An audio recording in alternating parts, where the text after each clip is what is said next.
కదా. నేను రక్షించడానికే వచ్చాను, నేను శిక్షించడానికి నేను రాలేదు.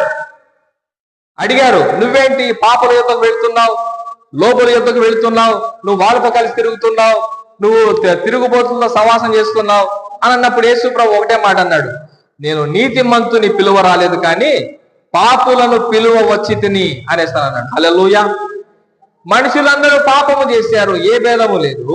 ఈ పాపులను పిలవడానికే యేసుప్రభు వచ్చాడు. నా దగ్గరికి రండి, నా దగ్గరకు వస్తే మీకు రక్షణ, నా దగ్గరకు వస్తే మీకు నిరీక్షణ, నా దగ్గరకు వస్తే మీకు నిత్య జీవము, నా దగ్గరకు వస్తే మీకు పరలోక స్వాస్థ్యము, నా దగ్గరకు వస్తే మీకు సమస్త విధములైన ఆశీర్వాదాలు. ఎందుకంటే నేను తీర్పు తీర్చడానికి రాలేదు, నేను మిమ్మల్ని రక్షించడానికే వచ్చాను. కొట్టడానికి రాలేదు, కొడతావా కొట్టు, కొట్టించుకోవడానికే వచ్చాను.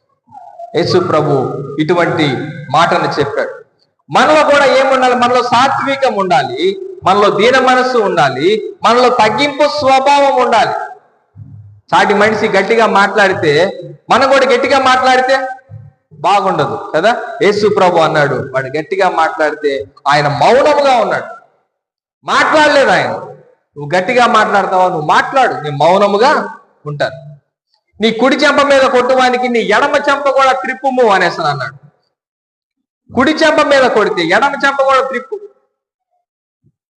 నీ యొక్క వస్త్రము లాగితే నీ పై వస్త్రములు కూడా తీసి ఇచ్చేయి అని అన్నాడు యేసు. వస్త్రాలు ఎవడన్నా లాగాడా? ఈ వస్త్రమే కాదు, పై వస్త్రం కూడా ఇచ్చేయి అని అన్నాడు.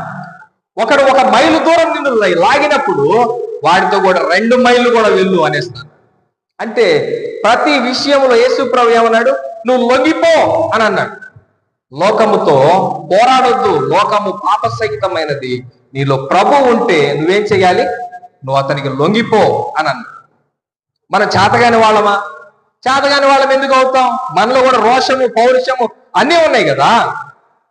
అన్నీ ఉన్నా కూడా ప్రభు అంటున్నాడు, నేను లోకమును రక్షించడానికి వచ్చాను కానీ దాన్ని నేను శిక్షించడానికి రాలే, నిన్ను కొట్టడానికి రాలేదు నేను.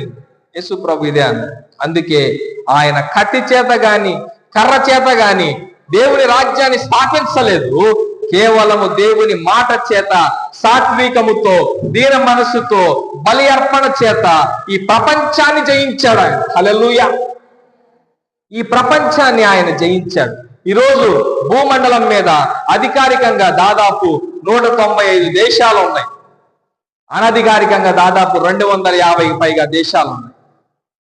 ఇన్ని దేశాలు భూమండలం మీద ఉన్నప్పుడు యేసుక్రీస్తు లేని దేశం ఏదో చెప్పండి? యేసుక్రీస్తు